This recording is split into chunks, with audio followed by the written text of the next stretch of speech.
Listo, Jorge, ya está Listo, grabando, listo, ¿vale? perfecto, muchas gracias. Listo, a ti. Bueno, bueno, Inge, entonces, como te comentaba, vamos a ver si el sistema de suspensión.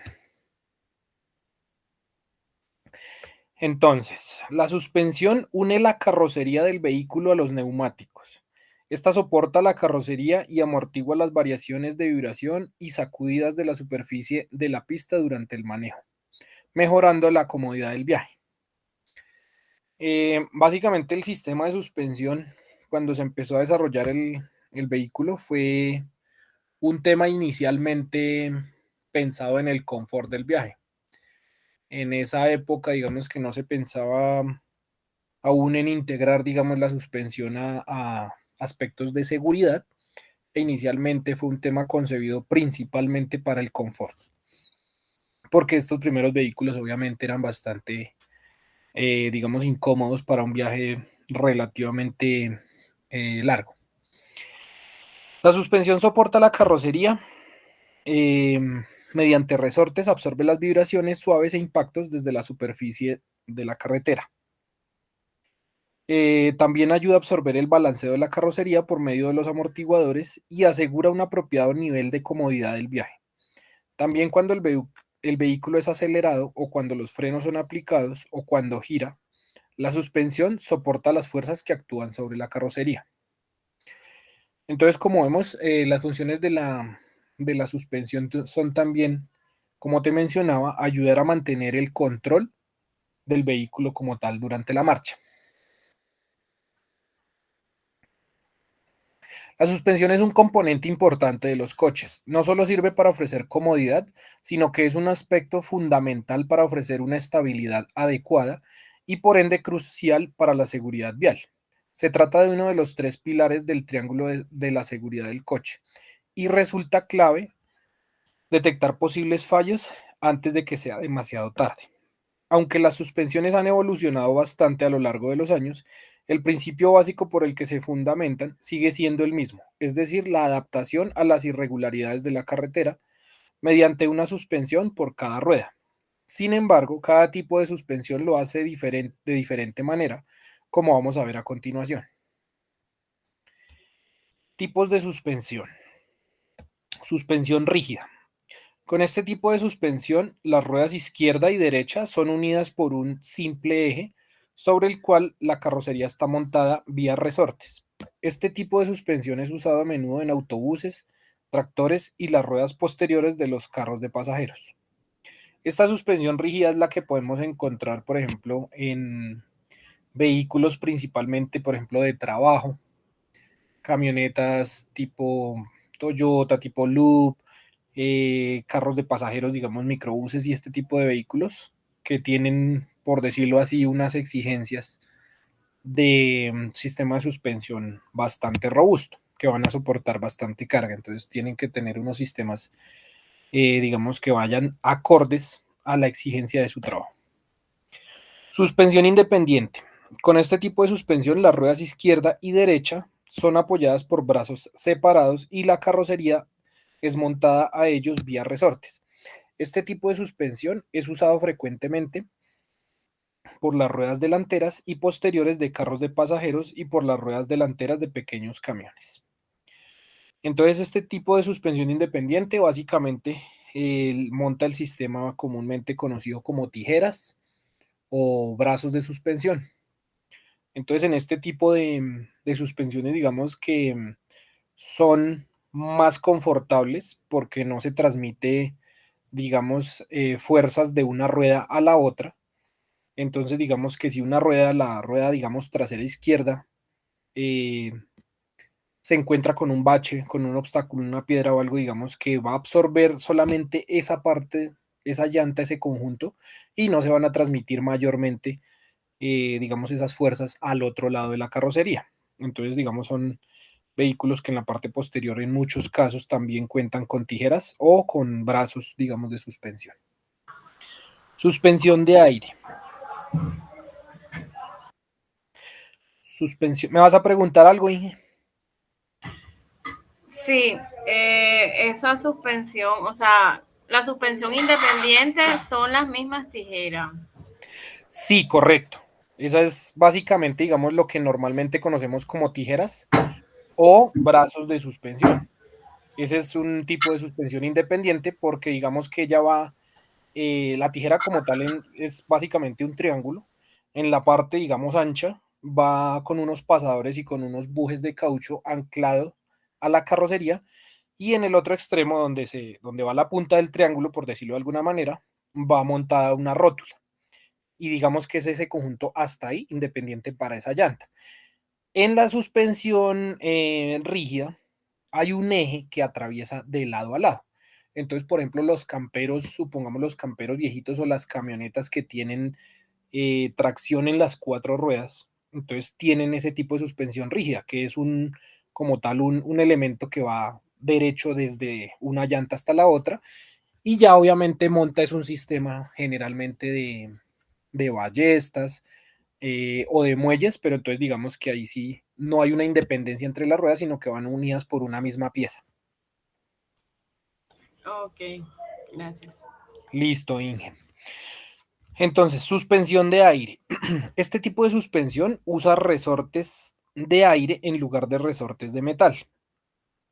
Esta suspensión absorbe vibraciones mejor que el metal, luego el viaje es más confortable y es posible mantener al vehículo a un nivel de altura constante. Sin embargo, una desventaja de este tipo de suspensión es el costo elevado. Entonces, este tipo de suspensión neumática generalmente la vemos en vehículos pesados. Se ve mucho, por ejemplo, en los buses de turismo de última generación, pues de hace un tiempo para acá, porque es un tipo de suspensión, como lo menciona ahí, muy confortable. Digamos que ahí va montado básicamente lo que amortigua, por decirlo de alguna manera, o que absorbe las vibraciones, son unas bombonas de caucho, que son, haz de cuenta, como si fuera un barril. Tienen de hecho esa forma, como un barrilcito de caucho, de un caucho bastante resistente, bastante grueso, el cual en ocasiones incluso en algunos modelos se puede regular en altura el vehículo.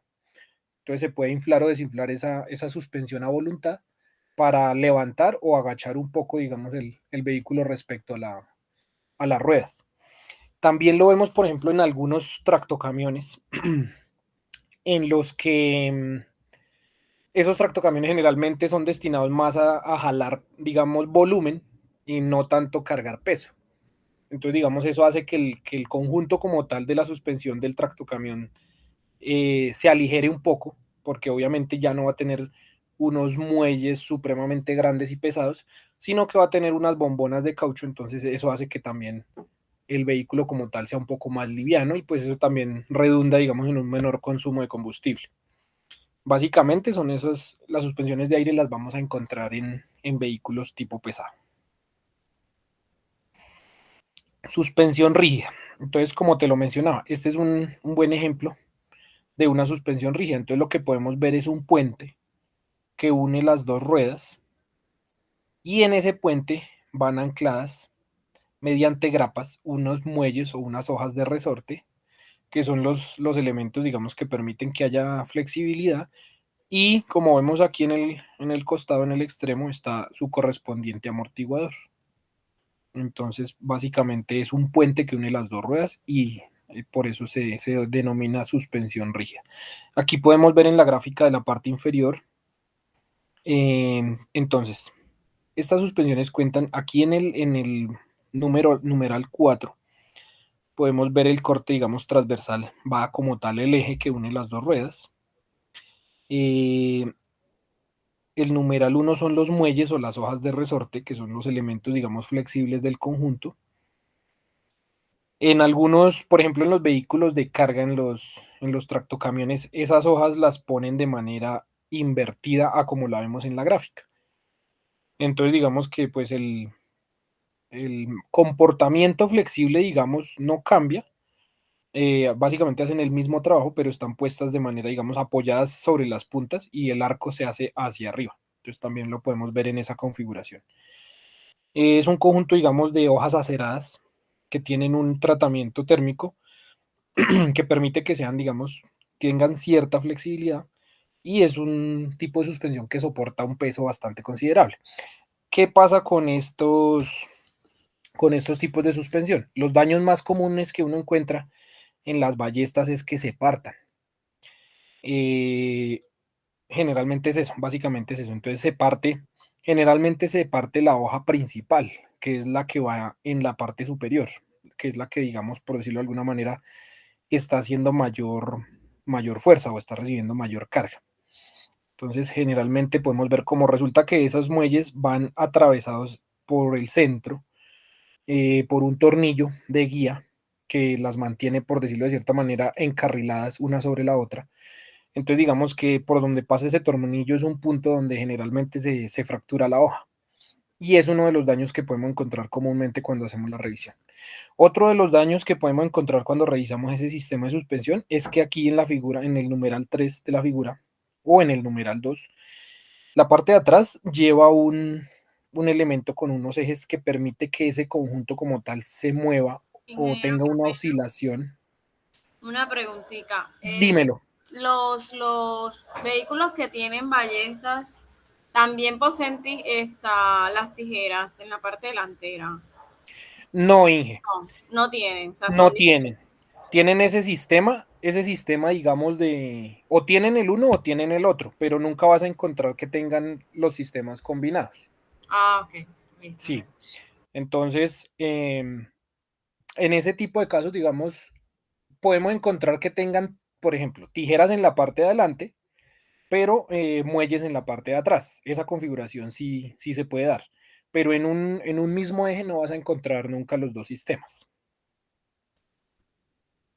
Ok, ¿Listo? Entonces, como te comentaba aquí, digamos, las hojas de resorte, los muelles van anclados de estos puntos permiten que haya un balanceo del conjunto hacia adelante y hacia atrás. ¿Eso con qué fin? Digamos que como el vehículo está, o el sistema más bien, está soportando tanta carga, no podría ir anclado de unos puntos fijos sin ningún tipo de movimiento, porque obviamente, digamos, generaría la rotura del conjunto muy fácilmente. Entonces, de hecho, esto se denomina como columpios o balancines. Estas piezas, digamos, que van, entonces permiten la oscilación del conjunto hacia adelante y hacia atrás. Lo que no se puede presentar es que esto tenga juego axial, es decir, de manera transversal al vehículo. Como ellos van montados sobre unos bujes de cauchos, otro de los daños que encontramos es que de pronto esos bujes de esos balancines estén ya, digamos, espichados, estén cedidos, entonces es de lo que más comúnmente se encuentra. O en ocasiones los balancines pueden llegar a estar también fisurados o los pasadores ya, digamos, a punto de reventarse. Son como los daños más comunes que podemos llegar a encontrar en ese tipo de conjunto. Entonces, la suspensión rígida, con el sistema de suspensión rígida, las ruedas izquierda y derecha son unidas por un simple eje y la carrocería es montada en el eje vía de los resortes. La construcción de este sistema es simple y durable, pero los movimientos de los neumáticos izquierdo y derecho afectan a los otros. Si protuberancias o baches en las pistas son grandes, es fácil para la carrocería balancearse para adelante y para atrás. La suspensión de tipo axial puede ser con sistema de muelles, un sistema de conexiones o un sistema de barra tirante. Sistema de muelles. La carrocería y los muelles o las placas, las cuales están cuidadosamente distribuidas longitudinalmente de adelante hacia atrás con respecto al eje, son montadas en ambos lados del eje con los muelles ajustados a la carrocería. Además, toda la fuerza actuando entre el eje es transmitida a los muelles vía la carrocería. Entonces, generalmente los muelles se parten, pues obviamente digamos que como todo metal, tiene una vida útil, un límite de tensión, y generalmente por eso es que cuando uno ve que un camión o un carro de carga va a pasar sobre los reductores de velocidad, reducen bastante la velocidad, y es porque si pasan a una velocidad considerable, es cuando se genera la rotura de los muelles, porque obviamente, digamos, se transmite de golpe toda la presión de la carga a esos muelles y se parten. Desventajas de la suspensión rígida. Inestabilidad. Un coche que se incline al ritmo de la carretera no es seguro y puede darte más de un susto. Las marcas no suelen incorporar ya este mecanismo, pero todavía se siguen viendo coches americanos nuevos que utilizan esta estructura. de sistema de ballestas. No tiene mucho sentido ya que la inestabilidad en curvas es muy pronunciada y si a eso le sumamos la potencia que generan las potentes mecánicas que suelen montar, el resultado es un marcado sobreviraje o pérdida del control de la parte trasera del vehículo. Por ejemplo, los automóviles antiguos, te estoy hablando de vehículos, por ejemplo, Ford, Chevrolet, Dodge de los años 50, 60, las denominadas lanchas, esos carros grandísimos que habían antes, los fabricaban con ese tipo de suspensión en la parte de atrás, porque pues primero eran de tracción trasera, entonces el eje trasero obviamente como lleva la diferencial y todo ese tema digamos del eje rígido, tenía que montar ese tipo de suspensiones bastante robustas, pero ya hoy en día pues por el tema del peso es un mecanismo demasiado pesado para montárselo a un vehículo ligero. Entonces, esta es lo que estamos viendo en este esquemita, suspensión posterior. Entonces, aquí vemos cómo van el anclaje delantero de las ballestas, que ese sí es un punto fijo, y el anclaje trasero que tiene el columpio, que permite el movimiento oscilante del conjunto hacia adelante y hacia atrás, los amortiguadores y el eje con el diferencial. Otro de los daños que podemos encontrar a veces es que las grapas que sujetan el eje al conjunto de los muelles estén rotas, le falten tuercas o estén deformadas en ocasiones. Sistema de conexión. Los brazos son montados en la carrocería en dirección longitudinal y unidos por encima y por debajo del eje de ambos lados. Un brazo es también montado a la izquierda y derecha de la dirección de la carrocería de uno de los lados del eje. Estos brazos soportan la fuerza actuante en la dirección delantera y posterior, así como también en las direcciones izquierda y derecha. Y los soportes de los resortes solamente las fuerzas en las direcciones de arriba y abajo. Entonces, esto básicamente, ¿qué quiere decir? Como el conjunto es un eje rígido, entonces digamos que hay que controlar tanto la deriva que llegue a tener el vehículo de manera axial, es decir, transversal al eje del vehículo. Es decir, que el conjunto en algunas ocasiones de pronto has notado que los vehículos vistos de frente o desde atrás se alcanza a percibir una ligera variación, digamos, por decirlo así, en la huella que deja las llantas delanteras respecto al conjunto trasero. Entonces resulta que a veces, como el eje rígido, si se corre de un lado, se va a correr ambas llantas. Entonces el carro, por decirlo así, va a andar un poquito chueco las llantas de atrás. Entonces ese tipo de brazos de control que estamos viendo en la gráfica, la varilla de control lateral, lo que hace es tratar de que ese conjunto se mantenga lo más centrado posible para que el vehículo pues tenga un andar lo más recto posible. Además también pues por el tema de la seguridad al momento de frenar, el desgaste de las llantas y bueno, muchos otros aspectos. Entonces, básicamente, ese tipo de ejes rígidos también tiene esa tendencia que cuando se produce, por ejemplo, un desgaste de los bujes, de esos brazos de control, el vehículo va a tender a tener el eje trasero una deriva grande. Entonces, obviamente, las llantas van a empezar a mostrar unos desgastes irregulares, el carro va a empezar a caminar, pues, como torcido, por decirlo de alguna manera. Sistema de barra tirante. Dos placas planas llamadas brazos tirantes son conectadas a la barra del eje con una sección en cruz abierta. Los brazos son montados en la dirección izquierda y derecha para un lado del eje de barra y como el sistema de conexión, las fuerzas de apoyo de los resortes solamente en direcciones de arriba y abajo.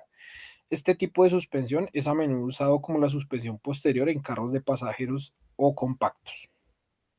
Entonces aquí tenemos lo que llaman algunos una suspensión semi-independiente. ¿Por qué semi-independiente? Si miras en la gráfica, aquí donde dice barra del eje, resulta que ese puente que está uniendo las dos ruedas ya es básicamente, no es un eje del todo rígido, sino que es más o menos como si tomáramos una U metálica y por dentro lleva una varilla de refuerzo. Entonces digamos que al ser esa estructura en forma de U hacia abajo, como si fuera un túnel, por decirlo de alguna manera, ese tipo de suspensión, digamos que ya permite una cierta torsión como tal del eje, como si yo intentara hacer una contrafuerza en las puntas de ese eje. entonces va a alcanzar a dar una cierta flexibilidad. Entonces no se van a transmitir del todo la fuerza de una rueda hacia la otra. Entonces digamos que adicionalmente que ya al ser un elemento hueco, por decirlo de alguna manera, ese túnel metálico, pues permite también reducir el peso del vehículo.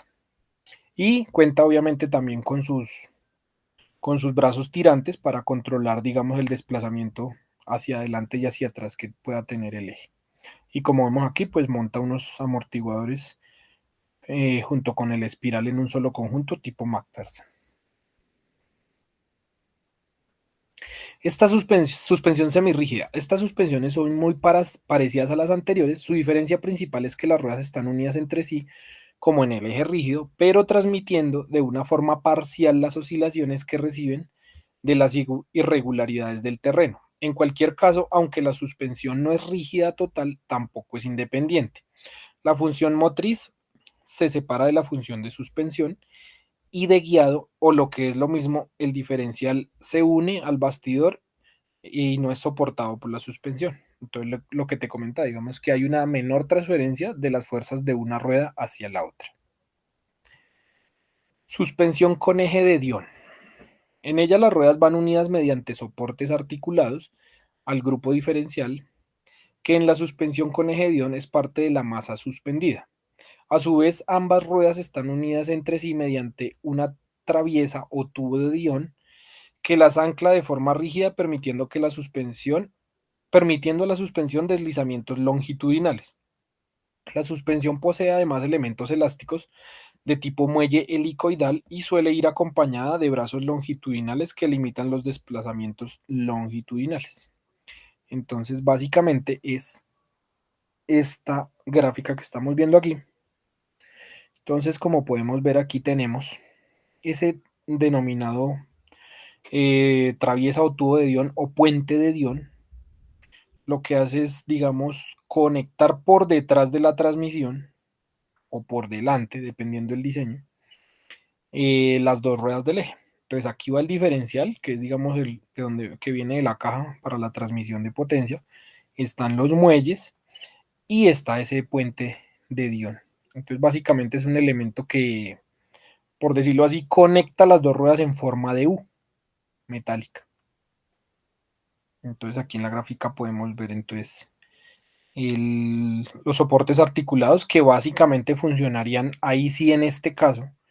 Se les podría llegar a denominar como una especie de tijeras o brazos de suspensión. El diferencial como tal, que es el housing o el huevo que llaman comúnmente. La traviesa o tubo de Dion, que es la forma esta que vemos aquí como en una U por detrás del conjunto de transmisión. Y por último los muelles. Entonces digamos que este conjunto ya la diferencia que tiene básicamente es que en lugar de utilizar muelles, que son bastante pesados, entonces lo que utiliza son espirales, lo cual digamos también hace que se reduzca el peso del vehículo y los espirales generan un mejor confort. Entonces digamos que esto ya lo podemos ver en carros un poco más, no tanto de trabajo, sino más destinados para pasajeros. Y entonces, como podemos ver aquí también en la gráfica, la rueda, al estar unida a la transmisión por un bracito oscilante o por una tijera, entonces va a permitir que, digamos, se mueva un poco más libre y la transferencia de energía hacia la otra rueda no es tanta como si fuera un eje rígido. Aquí en la gráfica de abajo de color podemos ver cuando va sobre un terreno completamente plano, cuando la llanta encuentra algún tipo de obstáculo y cómo ha unido el grupo, digamos, diferencial al bastidor o a la carrocería. Suspensión de eje torsional. Este es otro tipo de suspensión semirrígida o semi-independiente, utilizada en las suspensiones traseras en vehículos que tienen tracción delantera, como por ejemplo el Volkswagen Golf. La traviesa o tubo que une las dos ruedas tiene forma de U, por lo que es capaz de deformarse un cierto ángulo cuando una de las ruedas encuentra un obstáculo, para después, una vez pasado el obstáculo, volver a la posición inicial. Las ruedas están unidas rígidamente a dos brazos longitudinales unidos por un travesaño que los une y que se tuerce durante las sacudidas no simétricas, dando estabilidad al vehículo. Esta configuración da lugar, a causa de la torsión del puente, a una recuperación parcial del ángulo de caída de alto efecto de estabilización, características que junto al bajo peso, al bajo costo y al poco espacio que ocupan, son ideales para instalarlas junto con otros componentes debajo del piso, del depósito de combustible, del escape, etc. Esta configuración han convertido a este tipo de suspensiones en una de las más empleadas en vehículos de gama media y baja. Entonces, como podemos ver aquí en la gráfica, nuevamente entonces tenemos un eje que une las dos ruedas y lo que hablamos ya no es un elemento completamente rígido, sino que es un elemento hueco. Es como si dobláramos una lámina en forma de U y lo que permite es que haya una determinado grado de torsión de ese eje. Entonces también aporta un cierto grado de flexibilidad como tal al conjunto. Y aquí va montado también acompañado de espirales para realizar digamos, el tema del confort y su correspondiente amortiguador al lado. Y va con unos anclajes de tornillos a la carrocería. Entonces digamos que es un mecanismo, sí, aquí en la gráfica de la parte de abajo podemos ver que es un elemento hueco, por decirlo así.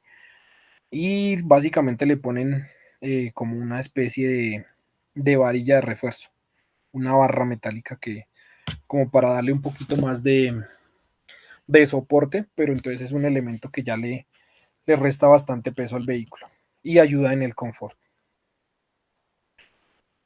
Ahora sí, la suspensión independiente. Entonces, actualmente la suspensión independiente a las cuatro ruedas se va utilizando cada vez más debido a que es la más óptima desde el punto de vista del confort y estabilidad, al reducir de forma independiente las oscilaciones generadas por el pavimento sin transmitirlas de una rueda a otra del mismo eje.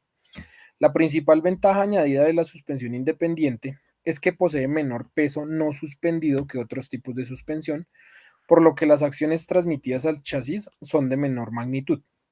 El diseño de este tipo de suspensión deberá garantizar que las variaciones de caída de rueda y ancho de rueda en las ruedas directrices o de dirección deberán ser pequeñas para conseguir una dirección segura del vehículo. Por contra, para cargas elevadas, esta suspensión puede presentar problemas. Actualmente este tipo de suspensión es el único que se utiliza para las ruedas de dirección.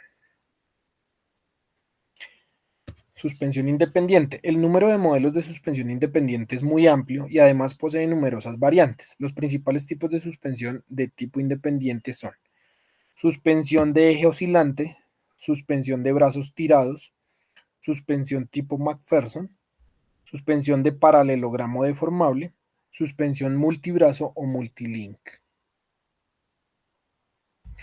Suspensión independiente de horquilla. Este tipo de suspensión consiste de dos brazos, uno superior e inferior, el cual soporta los neumáticos, y un muñón en el caso de la suspensión delantera, o un eje portador en el caso de la suspensión posterior, que une los brazos en conjunto. Las características de suspensión son determinadas por la longitud de los brazos superior e inferior y sus ángulos de instalación, permitiendo así una gran cantidad de libertad en el diseño de la suspensión. Entonces, este es el esquema de la suspensión tipo horquilla. Entonces, aquí lo que estamos viendo, Inge, básicamente, esto que llaman brazo superior, en algunas marcas o manuales de fabricante aparece como brazo, otros la denominan como tijera, pero básicamente la función es la misma, como te había comentado. Entonces, es una forma de triángulo en la que va en los brazos, en la parte, digamos, interior, va anclada al chasis, lleva sus correspondientes bujes de caucho, sus pasadores, y en la punta acopla una rótula, que es la que permite el movimiento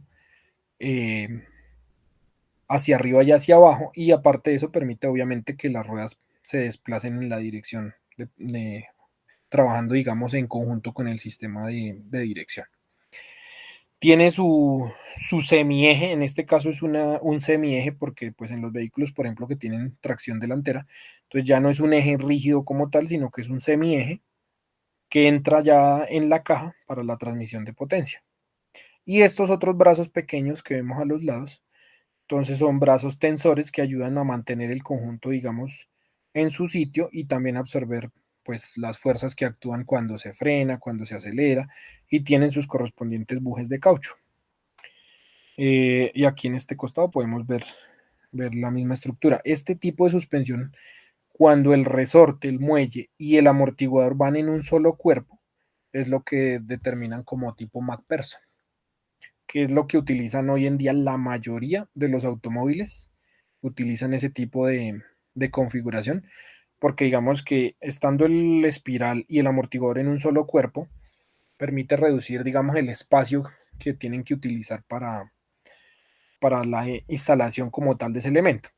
El problema es que es un poquito más costoso, digamos, porque cuando se daña el amortiguador, hay que cambiar todo el conjunto. No se puede cambiar, digamos, solo el amortiguador y recuperar el espiral, sino que es un conjunto completo, entonces cuando se daña es cambiar todo el conjunto. Pero digamos que es un elemento que es bastante confiable, bastante durable y es mucho más práctico. Además que también ayuda a reducir el peso del vehículo como tal. Entonces, la suspensión de eje oscilante tiene los muelles ubicados en las articulaciones que van atornilladas al puente trasero. El funcionamiento es básico ya que carece de brazos de torsión, solo uno conectado al puente y el amortiguador conectado al chasis. Es un sistema muy usado que podemos encontrar en multitud de coches de calle. Aunque es un sistema básico, los nuevos desarrollos han conseguido que transmita una mayor estabilidad en el coche con más seguridad. Entonces, básicamente, por ejemplo, en este esquemita, lo que estamos viendo aquí sí no es un tipo MacPherson, porque lo que te comentaba, aquí sí estamos viendo que el espiral va por aparte y el amortiguador también va por aparte. Entonces, aquí tenemos como tal un puente, pero a ese puentecito, digamos, no va de llanta a llanta, sino que simplemente va anclando un como un porta espiral, por decirlo de alguna manera, y al otro lado lo mismo con unos pasadores y unos bujes. Y en este caso lleva semiejes que van conectados a la transmisión y con la barra estabilizadora.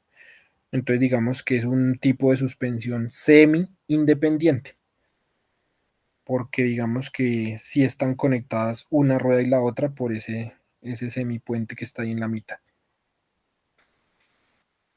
Suspensión de brazos tirados. El sistema de brazos tirados es muy similar al semirrígido. Los muelles van instalados en la parte baja de los brazos del puente trasero. La mayor diferencia es que este tiene una separación en los brazos que alojan los muelles. Así, al ir por separado los brazos, la amortiguación se consigue de una manera independiente. Para un uso urbano es un sistema aceptable. Por el contrario, al estar el muelle separado del amortiguador, la gestión de las vibraciones no es del todo eficiente, pudiendo ser inestable en aquellas situaciones en las que se requiere de un uso más profundo del sistema. Entonces digamos que es un tipo de suspensión para vehículos urbanos muy eficiente, pero ya si se va a transitar por terrenos destapados, digamos que el confort y la estabilidad no va a ser la mejor. El sistema MacPherson es un sistema básico que es muy utilizado para los puentes delanteros, aunque se puede encontrar instalado en el eje trasero también. Es una estructura sencilla y su mantenimiento es económico. En este caso, los amortiguadores van directamente atornillados al chasis, por lo que tienen que tener una cierta rigidez en esa zona para que no sufra roturas. De esta manera pueden transmitir las vibraciones de manera correcta y en caso de que sean algo fuertes, nos aseguramos de que pueda aguantarlo sin problemas. Entrando en detalle, la suspensión va atornillada a la mangueta, un componente que conecta la rueda y los frenos con el resto de los componentes del puente delantero o trasero. Y a diferencia del resto, no hay ningún brazo adicional que conecte la mangueta con la parte superior del chasis. Tan solo encontramos un tirante que sube desde la parte baja de la zona media del amortiguador. Es un sistema sencillo que no da problemas, pero en cuanto a prestaciones, la rigidez se soporta hasta un cierto punto. Para un uso más exhausto del coche, puede que necesite algún refuerzo. Entonces, lo que te comentaba, básicamente esto es un sistema muy eficiente en vehículos para transitar en terrenos pues bien pavimentados, pero ya para el destapado obviamente va a sufrir demasiado porque el recorrido como es por decirlo de cierta manera, tan confortable y el recorrido es tan grande, en unos baches pronunciados, obviamente lo que va a generar es daños, muy seguramente el estallido del amortiguador y el daño muy, muy prematuro del conjunto.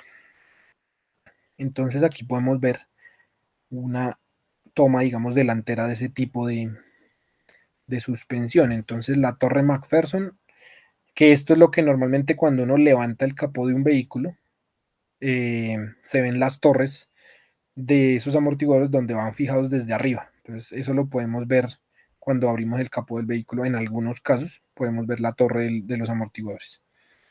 Va el muelle helicoidal, el amortiguador que puede ser con gas o puede ser con aceite, el palier de la transmisión, ese palier es el mismo semieje que te mencionaba, el anclaje al subchasis, digamos, es como una especie de cazueleta ahí de soporte, y el brazo oscilante inferior, que es básicamente, en este tipo de casos, por ejemplo, esto que llaman brazo oscilante inferior, es cuando tienen tijera, pero tienen una sola tijera. Por ejemplo, esto es muy usado en la mayoría de los automóviles, tienen solo tijera en la parte inferior. El resto va soportado, como vemos acá, el conjunto, digamos, va es a la mangueta, que la mangueta es este bracito que se ve, digamos, aquí cuando termina el amortiguador y sale hacia el lado de la rueda, esa es la mangueta. Y por la parte inferior sí va anclado de una tijera sencilla, con su correspondiente rótula. Hay vehículos o hay sistemas que sí tienen tijera en la parte de arriba y tijera en la parte de abajo, pero para el caso de esta gráfica, en este ejemplo, tenemos una sola tijera en la parte inferior. Y aquí en rojo podemos ver el anclaje de la barra estabilizadora con sus bujes. ¿Listo? Entonces digamos que esto es un sistema de suspensión muy ligero, como te comentaba, para vehículos de servicio urbano que no requieran estar andando por caminos destapados, porque obviamente una sola tijera soportando un camino en mal estado, obviamente esa rótula se va a deteriorar muy rápidamente y el conjunto como tal. Suspensión de triángulos superpuestos. Este sistema es uno de los más avanzados y uno de los predecesores del sistema que veremos a continuación. Es más sofisticado ya que incorpora brazos y articulaciones superiores. También se le conoce como suspensión de paralelogramo deformable, ya que cuando actúa la amortiguación, tanto el brazo superior como el inferior, que en principio están colocados de forma paralela, se deforman según las actuaciones del mismo.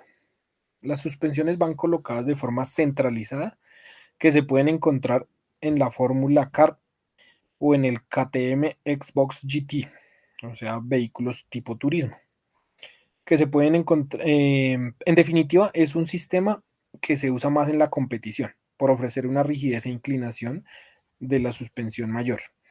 Es decir, ofrecen de manera directa una inclinación de la rueda que se requiere en la competición. Entonces, en esta gráfica podemos ver lo que te estaba mencionando. Entonces aquí, por ejemplo, empezamos con el 1, trapecio o brazo inferior. Es básicamente la tijera inferior como tal. Trapecio o brazo superior, la tijera superior. Tercero es el bastidor como tal, a donde va anclado esa tijera con los bujes y el pasador. Cuarto, la rótula, rótula superior y rótula inferior. Cuando los sistemas son de doble tijera, generalmente la que soporta más peso es la de abajo. Normalmente cuando uno revisa con el detector de holguras los sistemas de suspensión, casi siempre, o en la mayoría de los casos, se encuentra que la rótula inferior es la que está dañada. La rótula superior no es tan frecuente que se encuentre daño porque digamos que incluso se determinan que la rótula inferior es la rótula de carga y la rótula superior es la rótula de guía. Entonces digamos que la de arriba no ejerce o no tiene que soportar mejor tanta fuerza como la de abajo. Entonces la que generalmente se va a desgastar primero siempre es la rótula inferior. En el 5 encontramos entonces el conjunto de muelle y amortiguador. En el 6 está el tope de goma, que son los famosos topes de suspensión. El 7 es la mangueta, que es básicamente este bracito de donde va agarrada la rótula y que a su vez va hacia la punta, digamos, del eje. Y el 8 es la barra estabilizadora, que es este bracito que está haciendo la tensión aquí. Aquí en color, entonces la azul, la tijera superior, y en gris la tijera inferior. Lo verde es la barra estabilizadora y lo rojo ya pertenece al conjunto de dirección. Suspensión de brazos tirados o arrastrados. Este tipo de suspensión independiente se caracteriza por tener dos elementos: soporte o brazos en disposición longitudinal que van unidos por un extremo al bastidor y por el otro a la mangueta de la rueda. Si el eje es de tracción, el grupo diferencial va anclado al bastidor. En la figura anterior se muestra cómo los brazos tirados pueden pivotar de distintas formas. En la figura de la derecha, los brazos longitudinales pivotan sobre un eje de giro perpendicular al plano longitudinal del vehículo. A esta última variante también se la conoce como brazos semi-arrastrados y tiene la ventaja de que no precisa estabilizadores longitudinales debido a la componente longitudinal que tiene el propio brazo o soporte. Aquí las variaciones de caída y de vía dependen de la posición e inclinación de los brazos longitudinales. Por lo tanto, permite que se varíe durante la marcha la caída y el avance de las ruedas, con lo que se mejora la estabilidad del vehículo. En cuanto al tipo de elementos elásticos que se utilizan en estas suspensiones, se encuentran las barras de torsión y los muelles. Entonces aquí podemos ver varios ejemplos diferentes de ese tipo de suspensión. Entonces vemos que tienen dos brazos. Son unos brazos que tienden a tener una forma como triangular. Por eso en algunos casos se los llama o se los califica como tijeras. Pero difieren, digamos, de las tijeras en cuanto a que como tal no van conectados por medio de una rótula. Sí tienen obviamente un pasador y unos bujes, pero el tipo de conexión hacia la rueda no es como tal una rótula. Entonces digamos que no se podría considerar como una tijera. Aquí en la gráfica de la derecha podemos ver entonces esos brazos cómo van montados sobre un eje que permite que oscilen de arriba hacia abajo y van soportando los espirales y los amortiguadores. Entonces se llaman brazos arrastrados porque digamos que van, por decirlo de alguna manera, es como si viéramos cuando se engancha un remolque de un sistema de arrastre o de tiro. Entonces van, digamos, por decirlo así, agarrados de ese eje y arrastrando todo el conjunto de tracción trasera. Este tiene dos barras de torsión. Lo que pasa es que la gráfica está un poquito pequeñita. Dos barras de torsión y en este tiene 4 barras de torsión. Digamos que esa es una configuración que integran, digamos, varios elementos para que hagan un efecto nuevamente de una contrapresión en las puntas de esas barras, y lo que hace es brindar cierta elasticidad al conjunto. Este tipo de suspensión lo podemos encontrar en carros viejitos tipo, si no estoy mal, si no me acuerdo mal, el Renault 12 tiene ese tipo de suspensión, los Renault 18 también tienen ese tipo de suspensión.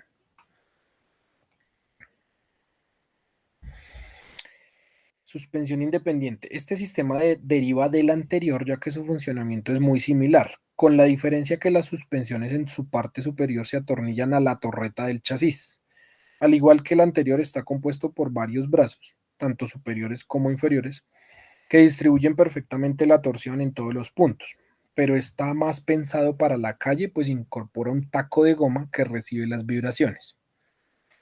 La suspensión multilink o multibrazo, también denominada multibrazo, ofrece muchas ventajas. Es un sistema de turismos, pero que permite ser modificado para un uso más deportivo. En su parte superior tiene unas copelas normalmente regulables que te ofrecen la posibilidad de modificar el ángulo de caída de las ruedas, a diferencia de la suspensión de triángulos superpuestos, que tiende a distribuir las caídas directamente. Esta distribución de suspensión la incorporan diversos vehículos nuevos deportivos como el Audi S6 o el BMW M5. Como dato informativo, hay multitud de variantes en este tipo de suspensiones, como las suspensiones de cuerpo roscado, que permiten regular la altura y dureza, o suspensiones enfocadas a competición que llevan un vaso de expansión para el lubricante.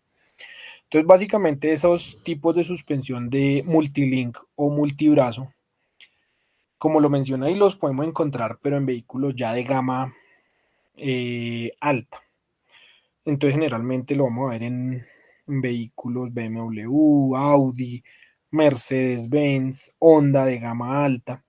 Son vehículos que tienen en la parte inferior tienen una cantidad de bracitos, muchos brazos conectados en diferentes direcciones con sus correspondientes bujes y esto. Son unas geometrías muy complejas, pero entonces, digamos, generan mucho confort para el vehículo, porque obviamente son vehículos ya de un costo bastante alto, pero pues por lo mismo no son, digamos, muy prácticos para montarlos en vehículos de gamas medias y bajas, porque eso elevaría demasiado el costo del vehículo. Entonces, digamos, son sistemas de suspensión muy eficientes, muy confortables, pero también a su vez son muy costosos.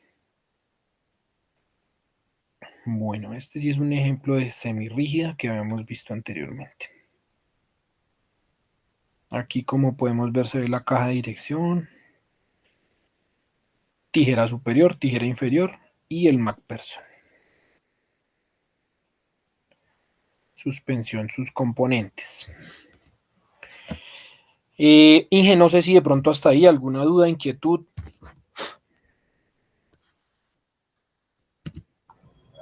No, señor, ninguna.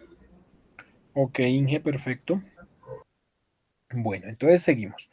Muelles y barras estabilizadoras. Estas unidades sostienen el peso del vehículo, manteniendo la posición correcta del cuerpo del mismo respecto a la carretera en cuanto a su altura. Los muelles también se usan para amortiguar el efecto de los baches. Varillaje y montajes. Las funciones principales de estas unidades son transmitir las fuerzas de tracción de los neumáticos entre la carretera y el vehículo, así como mantener la orientación correcta de las ruedas respecto del cuerpo del vehículo. Casquillos. Son elementos que aíslan la cabina del ruido de los neumáticos y de la carretera. Amortiguador. La función principal del amortiguador es absorber las vibraciones del cuerpo y de los neumáticos del vehículo, manteniendo así el contacto constante de las ruedas con la carretera. Entonces, muelles o ballestas. Las ballestas están constituidas por un conjunto de hojas o láminas de acero especial para muelles, unidas mediante unas abrazaderas. Figura 2. Bueno, me pasé aquí derecho. Figura 1. Entonces, conjunto de hojas, como ya habíamos hablado. Como tal, generalmente hay una o dos principales que en la punta, digamos, tienen el enrollamiento por donde pasa el pasador. Y van ancladas a los columpios en la parte trasera y en punto fijo en la parte delantera.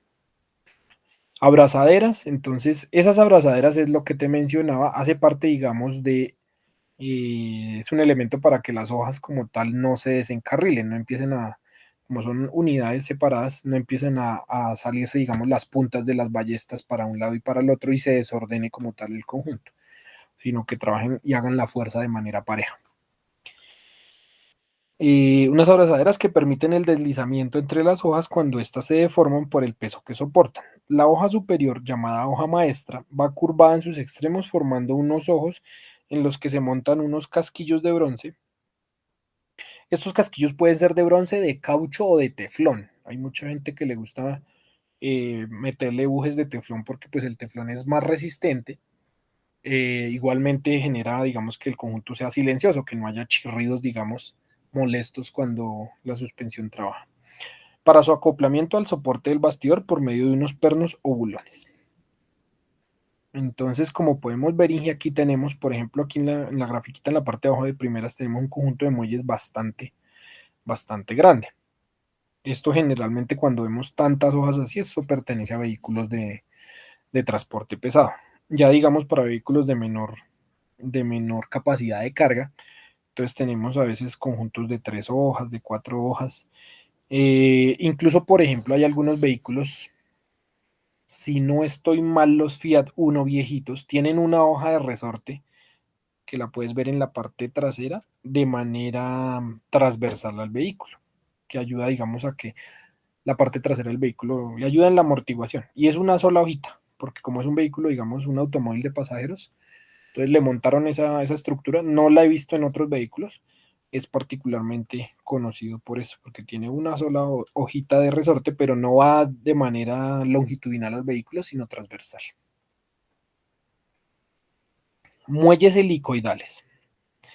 Estos son elementos mecánicos, se utilizan modernamente en casi todos los turismos en sustitución de las ballestas, pues tienen la ventaja de conseguir una elasticidad blanda debido al gran recorrido del resorte, sin apenas ocupar espacio ni sumar peso. Entonces, en esto es importante, generalmente en esos muelles nunca se van a ver, a diferencia de las ballestas, nunca se van a ver, digamos, un muelle roto, difícilmente se va a ver un muelle roto, partido. Yo, la verdad, en todos los años que llevo revisando vehículos, no creo que tal vez en alguna ocasión he visto un muelle roto, pero es un resorte de estos roto, pero la verdad es muy poco común. En esto sí lo que la gente tiende mucho a hacer es que si te has dado cuenta, dije, cuando a la gente le gusta modificar los carros y agacharlos, bajarlos, dejarlos bien pegaditos al piso. Entonces lo que hacen es que precisamente estos muelles o los recortan, les recortan un par de vueltas o les ponen unos más corticos a los que originalmente el vehículo trae. Entonces por eso es que logran que el vehículo se vea, digamos, tan aplastado y tan pegado al piso. Y pues obviamente ese tipo de modificaciones, cuando le hacemos la prueba de suspensión en el CDA, va a generar que como ya el resorte no tiene el recorrido original que debería tener, obviamente generalmente la prueba de suspensión va a salir rechazada. Y es porque la gente ha recortado esos espirales o le pone unos de menor recorrido para que el carro esté más pegado al piso. Barras de torsión. Este tipo de resorte, utilizado en algunos turismos con suspensión independiente, está basado en el principio de que si a una varilla de acero elástico, sujeta por uno de sus extremos, se le aplica por el otro un esfuerzo de torsión, esta varilla tenderá a retorcerse, volviendo a su forma primitiva por su elasticidad cuando cesa el esfuerzo de torsión. Entonces, básicamente, estas barras de torsión lo que hacen es que van ancladas a la tijera, como vemos aquí en la parte delantera donde está la flecha hacia la izquierda, va la barra de torsión y va un punto de anclaje. Entonces, como lo menciona ahí, es básicamente una barra de metal que permite cierta torsión, que cuando la tijera se mueve, ella, digamos, torsiona hacia derecha o hacia izquierda y obviamente vuelve a su punto original. En la parte aquí donde dice punto de anclaje, generalmente ese sistema lleva un mecanismo para regularlo, lleva una tuerca. Entonces lo que se hace ahí es, digamos, se puede aumentar o disminuir la presión de ese elemento. Digamos, con el paso del tiempo, obviamente eso se va cediendo, entonces se le va, digamos, dando un poquito de graduación a esa barra para que siga trabajando hasta que ya, digamos, llegue a un punto en el que obviamente hay que reemplazar el elemento. Es un elemento, digamos, por ejemplo, esto lo podemos encontrar en los monteros, así que me acuerde ahorita en el momento. Los monteros integran este tipo de barras de torsión.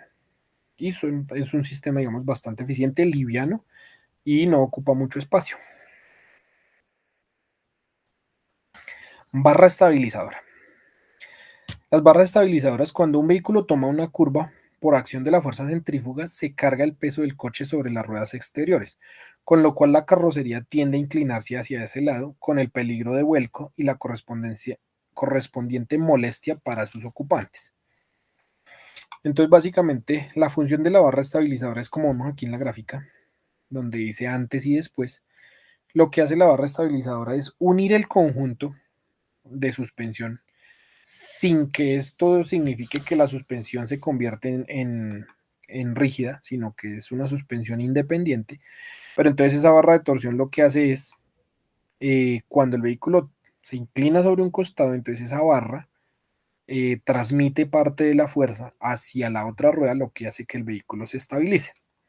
Entonces va anclada generalmente a las tijeras y el daño más común que se encuentra en esa barra estabilizadora cuando realizamos la revisión es que los bujes estén ya espichados, estén para cambiar.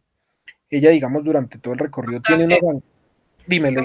O sea que ellas son rígidas, pero los bujes los mantienen con cierto juego.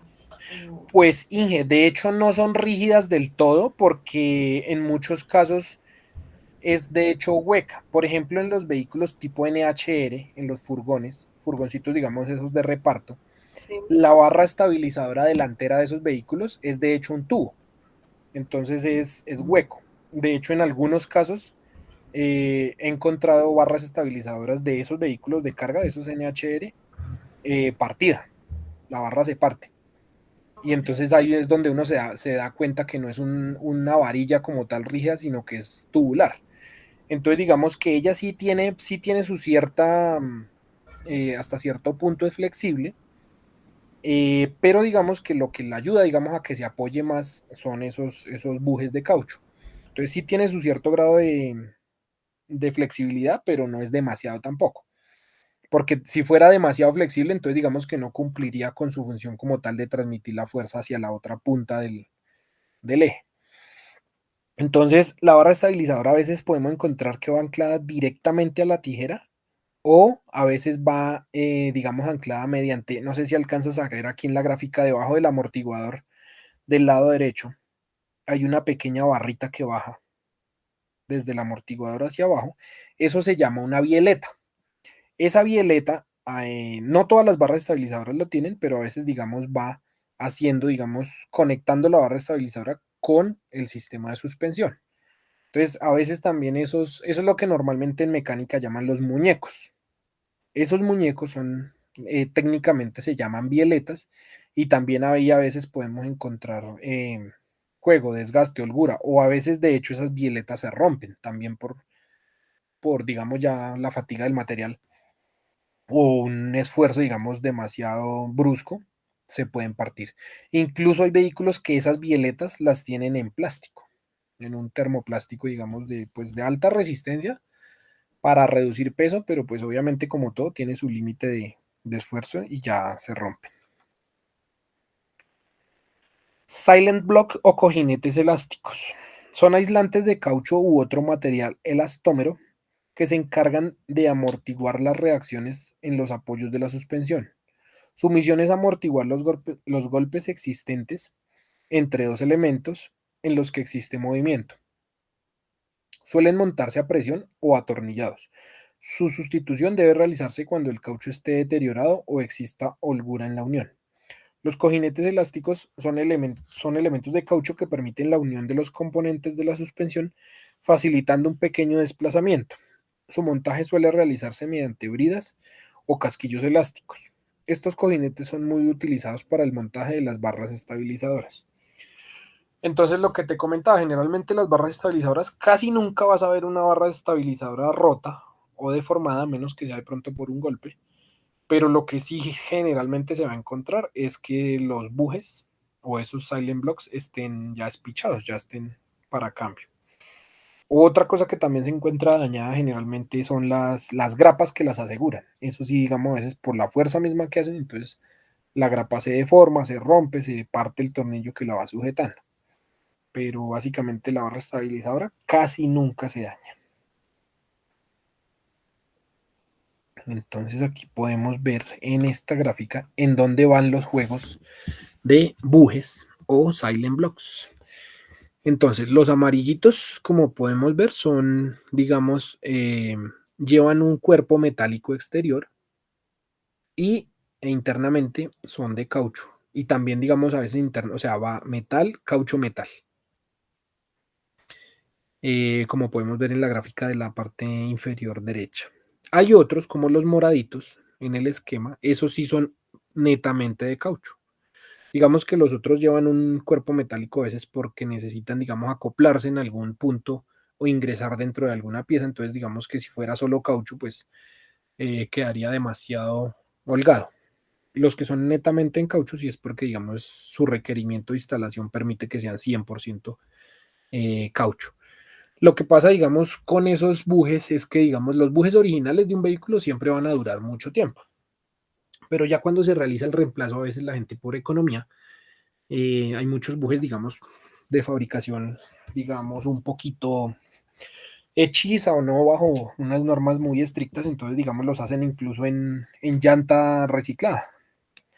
Entonces cogen el pedazo de llanta, lo cortan y de alguna manera le dan la forma al buje y los venden en el mercado, obviamente, a un precio inferior, entonces a veces esos bujes pues no tienen la misma duración de unos bujes originales y son básicamente para absorber vibraciones y para acoplar piezas que no quede rozando, por decirlo así, metal contra metal.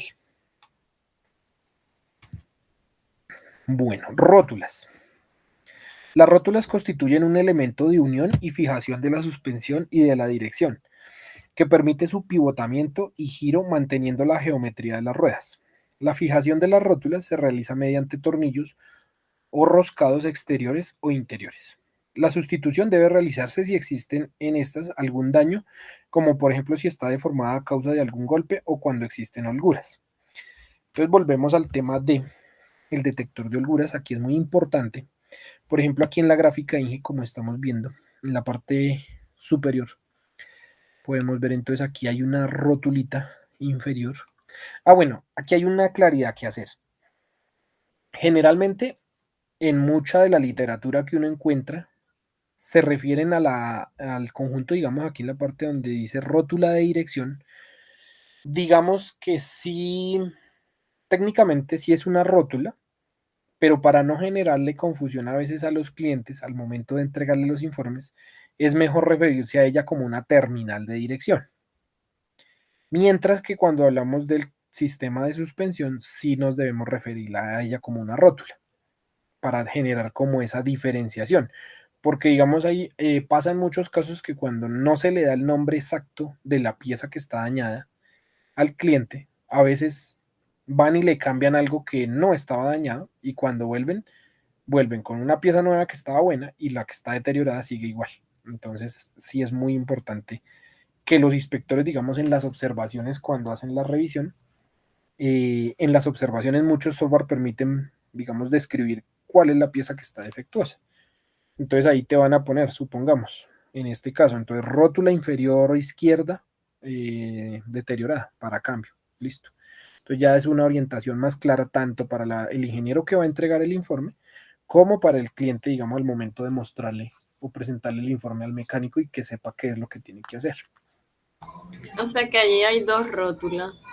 Aquí hay dos rótulas, sí, exactamente, pero entonces las de conjunto de dirección, lo más recomendable es llamarlas terminales de dirección. Y así son conocidas más comúnmente tanto por los mecánicos como por las personas en general, las conocen más comúnmente como terminales de dirección.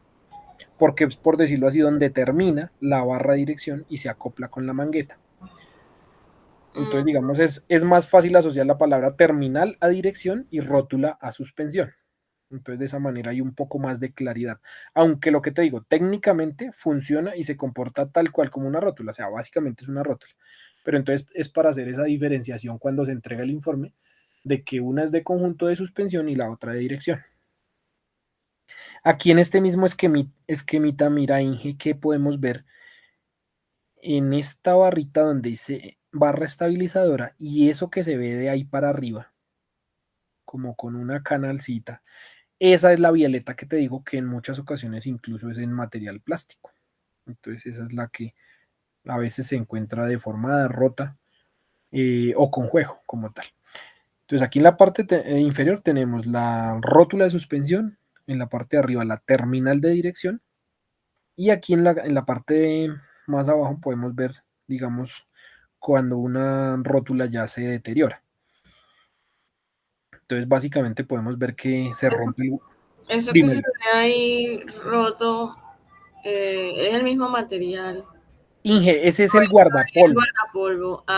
Es, exacto, es el guardapolvo. Entonces, ¿qué pasa? Cuando ya el guardapolvo se rompe, obviamente se va a salir la grasa que contiene ahí. Entonces, digamos que es muy probable que esa rótula ya esté deteriorada.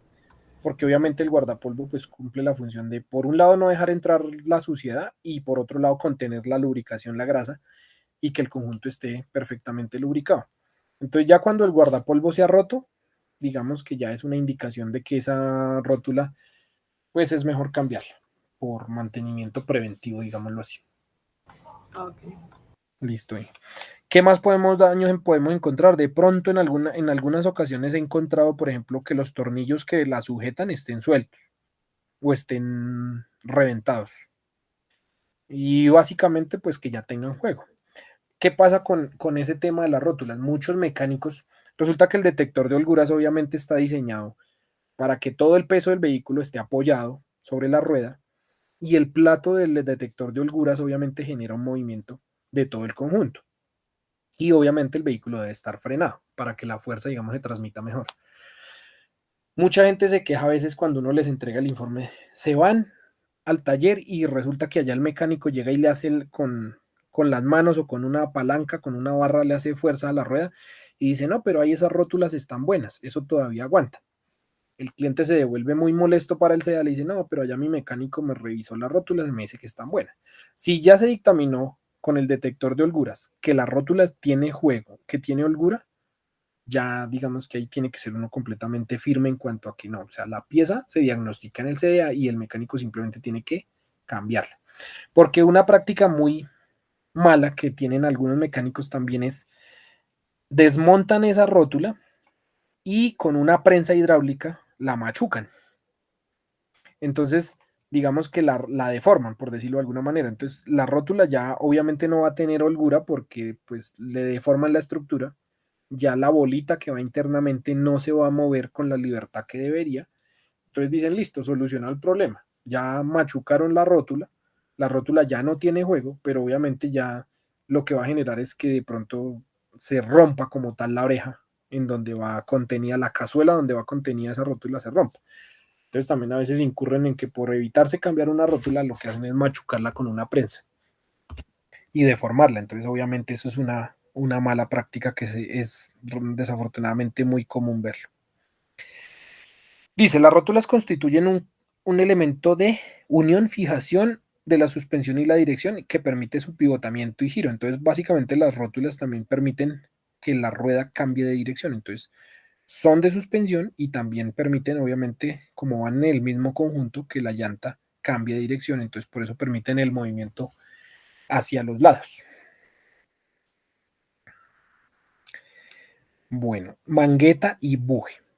La mangueta de la suspensión es una pieza fabricada con acero o aleaciones que une el buje de la rueda y la rueda a los elementos de la suspensión como los tirantes, trapecios, amortiguadores, etc. La mangueta está diseñada teniendo en cuenta las características geométricas del vehículo. En el interior del buje se montan los rodamientos o cojinetes que garantizan el giro de la rueda. Entonces, la mangueta es lo que vemos en la gráfica de la parte de abajo, que se ve aquí como oxidada. Entonces, esa mangueta va... Es lo mismo que portamangueta. Dime. Es lo mismo que la portamangueta, es lo mismo. No, digamos que bueno, se tiende a confundir, pero básicamente son elementos diferentes. La mangueta como tal es esta piecita que estamos viendo aquí. La portamangueta es, digamos, los elementos que la fijan al chasis. Entonces, digamos, puede ser los brazos, digamos, de suspensión. Digamos, lo que pasa es que se tiende... Ahora, a veces hay mecánicos o hay alguna literatura en donde la mangueta la llaman portamangueta y digamos en la punta del eje que va hacia la rueda, donde digamos entra como tal la rueda, que es lo que vulgarmente se conoce como el cacho, a eso lo llaman mangueta y a esto lo llaman portamangueta. Entonces digamos que a veces se tienden a confundir los términos, pero entonces la mangueta técnicamente es esta figurita que vemos acá. Entonces, como podemos ver aquí, el brazo que sale hacia el lado izquierdo es donde va la terminal de dirección. En la parte de arriba vemos donde va atornillada la rótula. Aquí en las otras dos orejitas es donde generalmente va anclada la mordaza de frenos. Y aquí pues tenemos otro punto de sujeción que pues dependiendo digamos el diseño puede ir anclada no sé, un amortiguador o cualquier otro elemento de la suspensión. Y en el interior, como podemos ver, está el rodamiento del eje. Y ya por ahí obviamente pasa el eje hacia la rueda. Pero técnicamente y realmente la mangueta es esta. Y lo que denominan portamangueta a veces son los elementos que la van sujetando como tal. ¿Listo, Inge?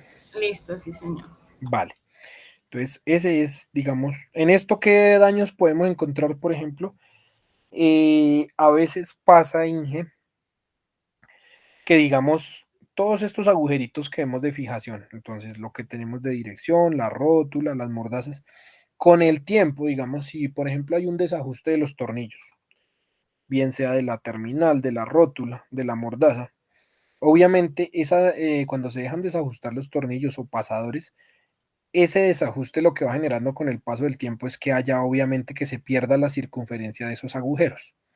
Entonces a veces esos agujeros se van volviendo ovalados, van perdiendo su circunferencia. Entonces a veces, ¿qué pasa? La persona, por ejemplo, va y cambia, resulta que tiene juego en una terminal o en una rótula. La persona muy juiciosa va y cambia esa rótula o esa terminal, y aunque viene con la terminal o la rótula nueva, uno sigue viendo un pequeño, digamos, salto o un desajuste. Y eso pasa porque la mangueta como tal ya se deformó, ese agujero ya se deformó. Entonces ahí la solución, ¿cuál es? Digamos que ahí tendrían que hacer un rellenado con un material, con bronce, y volver a hacer la rosca de nuevo. Porque obviamente por nueva que sea la pieza, la rótula o la terminal, como la mangueta ya está deformada, los huecos, obviamente la pieza no va a ajustar nunca. Entonces digamos que en algunos casos se puede presentar. Aparte de eso, de pronto en alguna ocasión vi una mangueta, por ejemplo, que la soldaron, creo que fue por tal vez un choque, se rompió el brazo, digamos que va anclando a la barra de dirección y la soldaron ese brazo. Entonces obviamente ahí sí ya es un tema de que hay que rechazar un tipo de soldaduras de esos porque una pieza de esas no resiste o no está diseñada para ser soldada, sino que eso sí ya es reemplazo total de la pieza.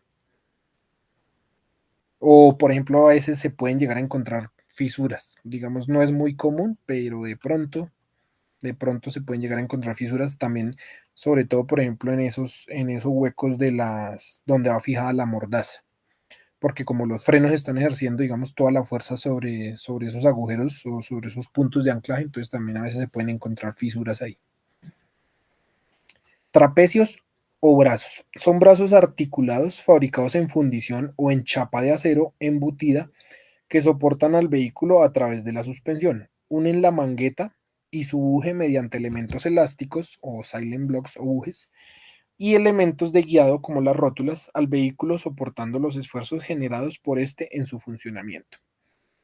Entonces, como podemos ver aquí, tijeras, las de la parte superior, esas tijeras generalmente son lo que llaman aquí en chapa de acero o en lámina. Básicamente, digamos que no es un elemento de mucha resistencia, pero están diseñados para vehículos livianos, automóviles. Por ejemplo, este tipo de tijera lo podemos encontrar en los Hyundai Atos, en los taxis.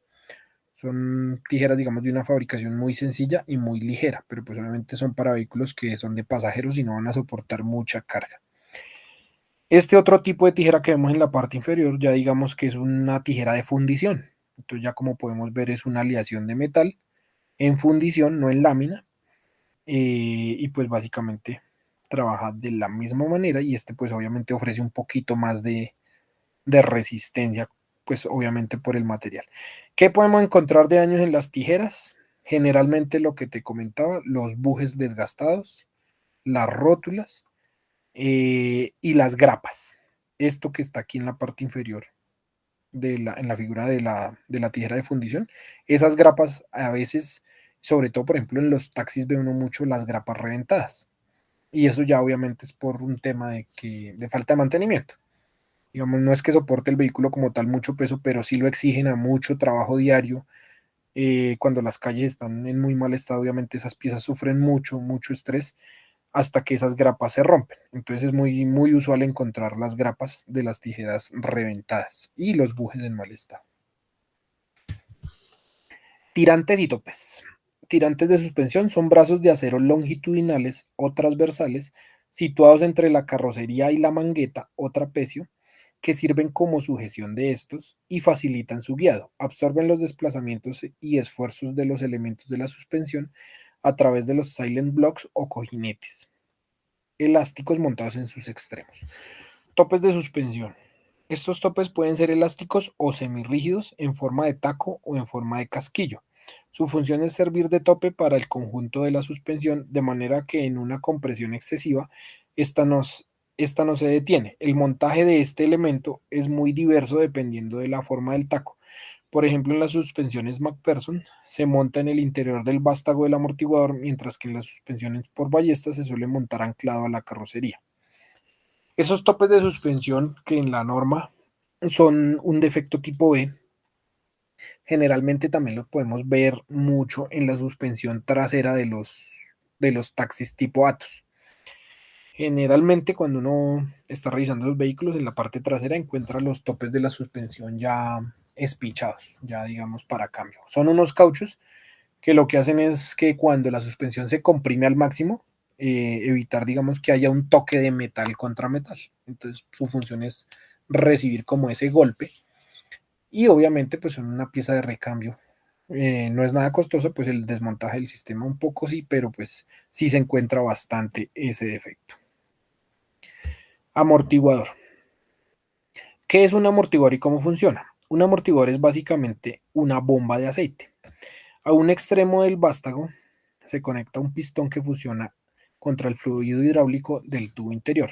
A medida que la suspensión se desplaza arriba y abajo, el fluido hidráulico es empujado a través de unos agujeros diminutos u orificios hacia adentro del pistón. No obstante, los orificios solo dejan pasar una pequeña cantidad del fluido a través del pistón. Esto ralentiza el movimiento del pistón, que a su vez ralentiza el muelle y el movimiento de la suspensión. El volumen de resistencia que un amortiguador desarrolla depende de la velocidad de la suspensión, del número y tamaño de los orificios del pistón, junto con la cantidad y el espesor de los discos de la válvula. Cuanto más rápido se mueva la suspensión, más resistencia suministrará el amortiguador. Como consecuencia de ello, el amortiguador y el muelle reducen el balanceo, la oscilación o el vaivén, los cabeceos al frenar, el hundimiento por aceleración. Una manera, digamos, fácil y muy sencilla de diagnosticar si un amortiguador está dañado es, de pronto lo has visto, Inge, cuando uno en una de las puntas del vehículo con las manos trata de comprimir como tal, digamos, el vehículo, hacerle fuerza, digamos, sobre la esquina, digamos, de la llanta delantera. Entonces uno lo hunde y lo suelta y el vehículo cuando se ve que se queda así como rebotando, que queda así como todo saltarín, eso es una indicación de que el amortiguador de esa llanta puede estar dañado. Porque digamos que la función del amortiguador es el espiral o el resorte, lo que hace es que absorbe la irregularidad. Y la función del amortiguador es que esa oscilación de ese resorte sea lo más lenta posible. Digamos que el vehículo no que coja un hueco y empiece a saltar descontroladamente. Entonces los amortiguadores lo que dice ahí internamente lo que tiene es aceite en dos digamos espacios diferentes. Cuando se ejerce presión sobre el amortiguador, ese aceite se desplaza de una cámara hacia la otra por medio de unos orificios. Esos orificios incluso a veces están controlados por unas pequeñas esferitas. Entonces esas esferitas, en la medida en que el aceite presiona, las esferitas se mueven, permiten el paso de aceite, pero ese aceite va pasando de manera despaciosa. Internamente, cuando un amortiguador se estalla, o sea, un amortiguador para estar dañado no necesariamente el aceite se tiene que salir del amortiguador, que es una de las creencias de algunas personas cuando se le dice, no, su amortiguador está dañado. Y la persona dice, no, pero es que yo no le veo que tenga una fuga de aceite. Entonces, ¿qué pasa? Un amortiguador para estar dañado a veces puede presentar una fuga externa de aceite. Digamos que es cuando se rompen ciertos retenedores del amortiguador y obviamente el aceite va a escapar del amortiguador. Pero resulta que el amortiguador también se puede estallar internamente. Entonces digamos que ya lo que te mencionaba, esos sellos o esos mecanismos que permiten que el aceite pase de una cámara a la otra de manera despaciosa, ya internamente esos mecanismos se dañan y entonces el aceite, digamos, está libre recorriendo dentro del amortiguador, no genera, digamos, ningún tipo de control y el amortiguador obviamente externamente uno lo ve bien, pero internamente está dañado. Entonces eso es lo que algunos clientes, digamos, no entienden, pero esa es una de las características. Ahora, hay que tener en cuenta, hay amortiguadores, por ejemplo, también de gas. Esos amortiguadores de gas sí obviamente son mucho más delicados porque un golpe fuerte en una llanta y un amortiguador de esos se daña, obviamente va a haber un escape del gas y pues ya ahí sí ya realmente obviamente no va a tener ningún tipo, primero no va a tener ningún tipo de arreglo y segundo el daño va a ser mucho más evidente cuando son amortiguadores por gas.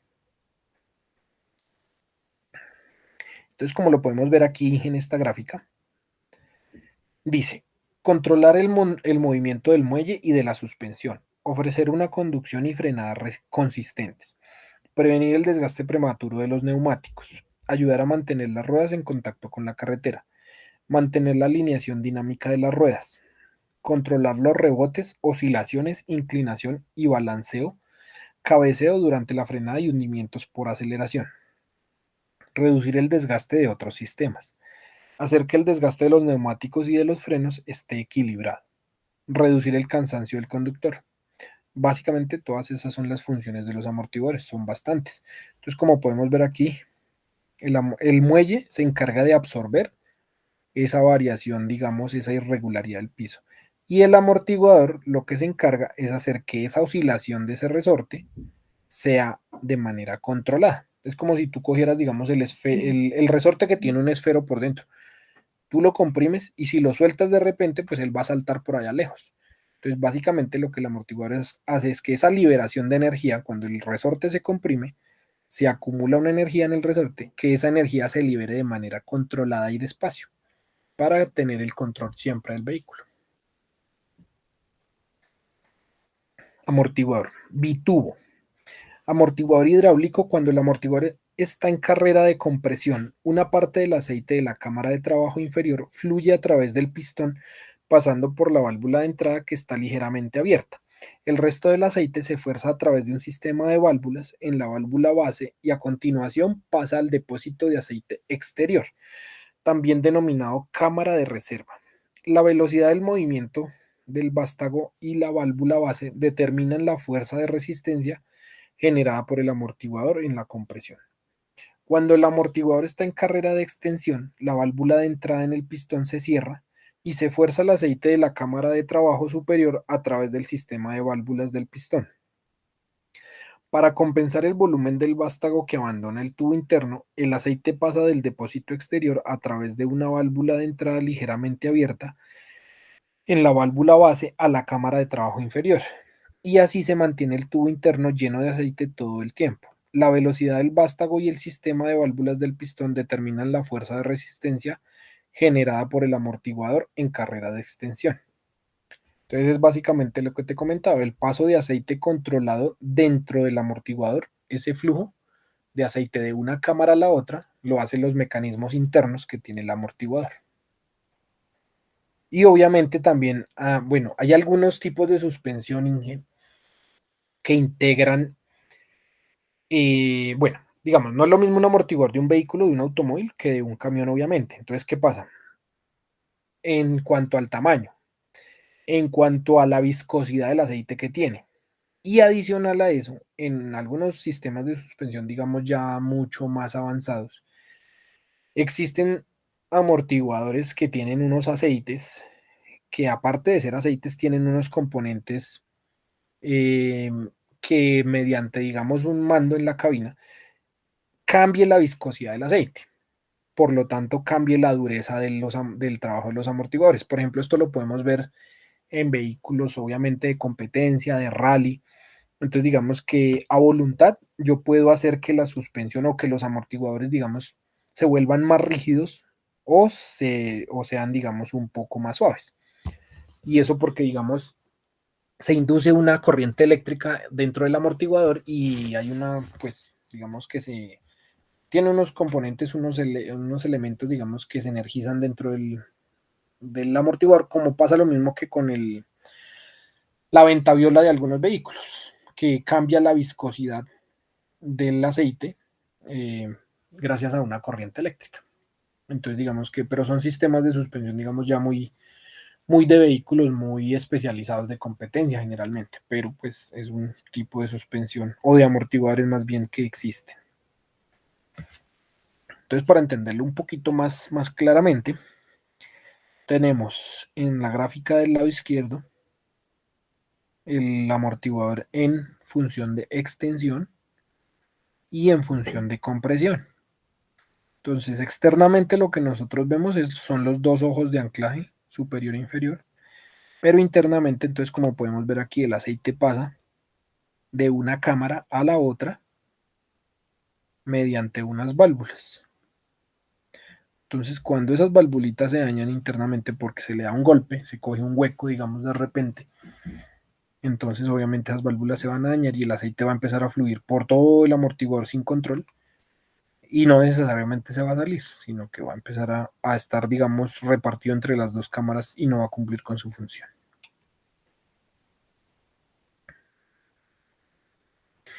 El efecto espuma. Fenómenos de emulsión. Los amortiguadores hidráulicos son bastante eficaces. No obstante, cuando se fuerza el aceite a fluir desde una área de presión alta a una de presión baja, tal y como ocurre en ambas carreras, la de compresión y la de extensión, la súbita caída de presión provoca que se generen burbujas de aceite. Este proceso se denomina cavitación o aireación.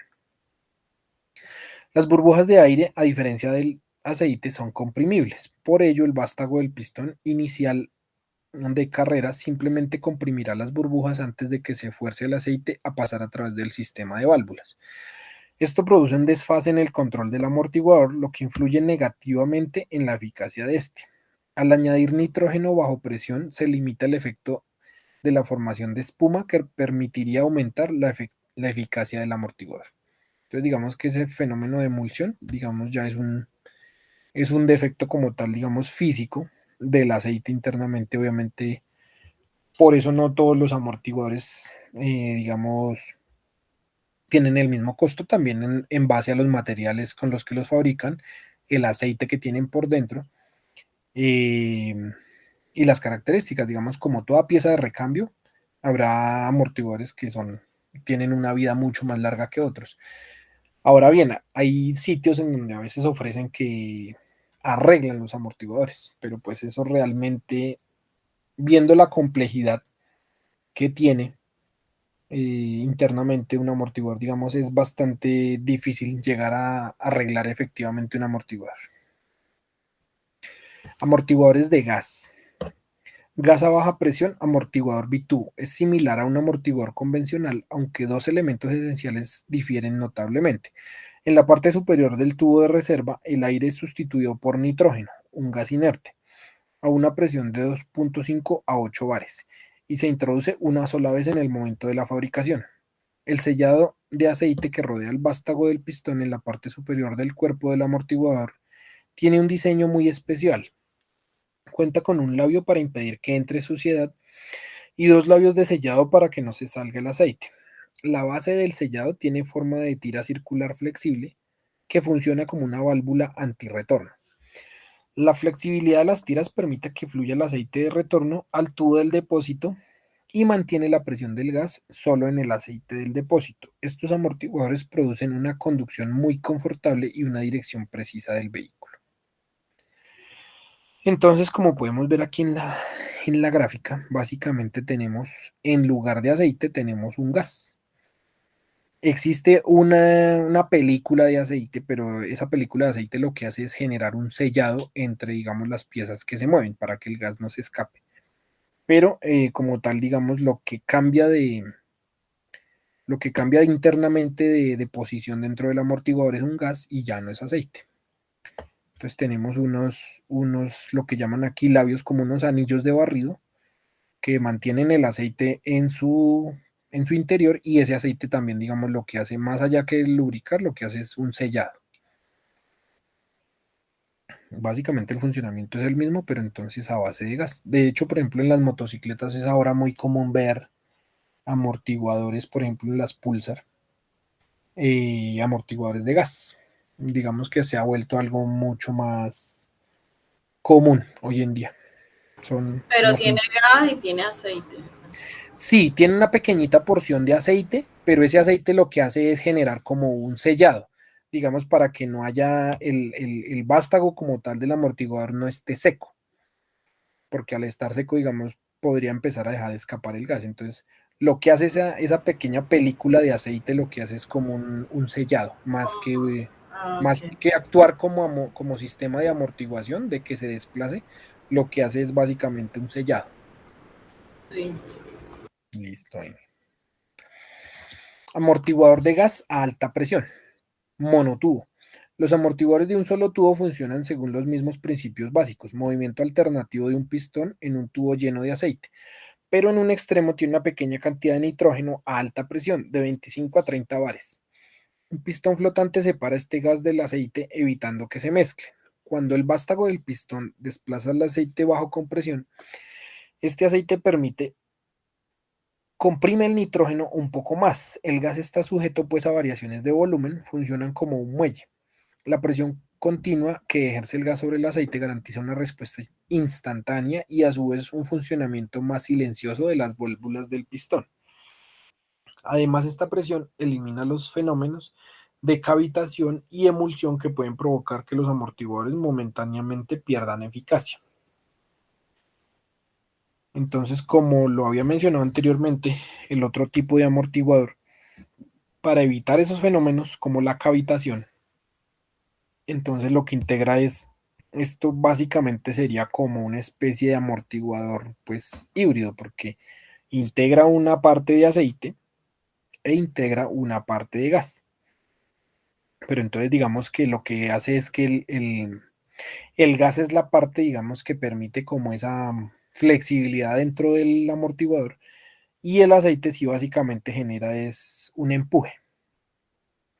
Entonces tenemos aquí en la parte de arriba un mecanismo de sellado para que el gas no se salga, el pistón de trabajo, el aceite, un pistón flotante. Ese pistón flotante, digamos, es, por decirlo así, es como un retenedor del gas. Entonces, digamos, para que primero pues no se mezcle y segundo, el gas sirve al fondo del amortiguador como una especie de colchoncito, como de un espiral, para que hasta ahí llegue, digamos, el aceite, comprima ese gas y tenga una especie de rebote. Entonces, digamos que eso se podría determinar como un amortiguador híbrido, porque integra tanto aceite como gas. Pero pues mediante ese pistón flotante o ese separador no permite que se mezclen los dos componentes. Amortiguadores de gas no regulables. Suelen ser amortiguadores monotubo o bitubo, muy resistente a golpes de alta duración y de alta resistencia a la pérdida de eficacia por temperatura de trabajo. Aunque el precio es mayor, se ve compensado por su durabilidad y fiabilidad. Es un tipo de amortiguador de muy alta calidad. Su uso es ciertamente recomendable para los vehículos de altas prestaciones. Amortiguadores de gas regulables. Son amortiguadores monotubo con o sin botella exterior, con posibilidad de variación de los tarados. Es un tipo de amortiguador de alta tecnología con precio alto pero proporcional a su eficacia. Por eso es el más usado en la conducción deportiva en los vehículos de competición de las altas prestaciones. Estos amortiguadores de gas regulables, por ejemplo, se pueden ver en algunas motocicletas tipo turismo o deportivas o tipo enduro más bien, que tienen monoamortiguador, que tienen un solo amortiguador en la estructura y llevan, digamos, va el amortiguador, el monoshock, y al lado se ve, digamos, que sale como una especie de botellita. Y tienen también como una especie de llave, como una perilla, y esa perilla lo que hace es regular la cantidad de gas que está en el cuerpo principal del amortiguador. Entonces, digamos que si yo manipulo, digamos, esa perilla hacia un lado, estoy permitiendo que haya más gas en el amortiguador y por lo tanto la moto se ve un poco más levantada. Y si la muevo en sentido contrario, parte del gas del cuerpo principal va a pasar como a ese depósito alterno de reserva, entonces la moto se va a ver un poquito más bajita. Entonces digamos que se puede jugar, por decirlo así, con esa configuración. Y obviamente, pues digamos, es el ejemplo más visible. En los vehículos, obviamente, como los amortiguadores no son tan visibles, entonces de pronto es un poquito más difícil identificarlos y pues también esos tipos de amortiguadores no se encuentran en vehículos así muy comerciales, sino de muy alta gama. Inge, esto sería hasta el momento el tema, digamos, relacionado a suspensión. Entonces, no sé si tengas alguna otra duda, inquietud, algo que quieras aclarar ¿Cómo más. diferencia uno los amortiguadores? Porque yo todos los veo como iguales. Ejemplos para saber si es de gas. Pues Inge, digamos que no es tan fácil porque, por ejemplo, en las motos, por ejemplo, sí. En las motos a veces tienen, digamos, un etiquetado que dice nitro, no sé qué. Entonces, digamos que externamente de pronto sí tienen alguna indicación y son un poco más visibles. Pero de pronto, digamos, en los de los vehículos, por la instalación, por la ubicación, por donde están ubicados, de pronto es un poquito más complicado. Ahora, ¿qué pasa? Los amortiguadores, como toda pieza, tienen también una marcación. Entonces, en este momento no te tengo el dato, pero sí es algo, digamos, que te lo puedo tener ahí como un datico aparte para una próxima sesión. Eh, Puedo suponer que pasa lo mismo que, por ejemplo, otros componentes como las llantas. Entonces, digamos, el amortiguador puede tener una denominación dentro de su número serial que indique si es un amortiguador de gas o si es un amortiguador de aceite. Pero digamos que eso es bastante, así a simple vista, no es tan fácil de diferenciar. Ah, En las motos un poquito más, por lo que te digo, digamos que sí cuentan con un rotulado que dice nitro, no sé qué, tal, y uno sí ve que el amortiguador como tal a un lado, los que son de gas tienen esa recámara, por decirlo así, como de alivio, hacia donde se puede mover el gas. Entonces digamos que es un poquito más fácil identificarlos así a simple vista, pero en los vehículos sí es un poco más complejo, no hay una diferenciación así muy clara. Ahora, otra cosa, por ejemplo, puede haber, te estoy diciendo algo que se me ocurre, no es algo que yo tenga la certeza. Por ejemplo, puede haber códigos de colores dentro de los amortiguadores, porque yo me he dado cuenta que, por ejemplo, hay amortiguadores de color rojo, de color azul, de color amarillo, de color blanco. Entonces, de pronto exista, me voy a poner en la tarea de buscar, de pronto exista unos códigos de colores para los amortiguadores para identificarlos por el color del cuerpo. Entonces, puede ser que también por ahí haya una identificación. Me queda de tarea, te la quedo debiendo. ok, profe. Listo. Otra pregunta, qué pena. Sí, dímelo. Los amortiguadores cuando están fallando, ellos no tienen arreglo, o sea, definitivamente tienen que cambiarse. La recomendación es que un amortiguador que ya se dañe, lo mejor y más práctico es cambiarlo. O sea, Ya. ese cuento de que los arreglan, realmente, ¿qué pasa? Digamos, un amortiguador lo que a veces hacen, eso sí lo conozco que lo hacen, es que, digamos, supongamos que un amortiguador internamente tiene determinado aceite con determinada viscosidad. Algunas personas, digámoslo así, inescrupulosas, cogen ese amortiguador que ya se le salió el aceite, que se estalló, lo desarman, le ponen, por ejemplo, un aceite de más viscosidad, una valvulina, por ejemplo, le ponen unos retenedores, le acomodan unos retenedores, lo pintan, le ponen una etiquetica ahí y los venden como de segunda.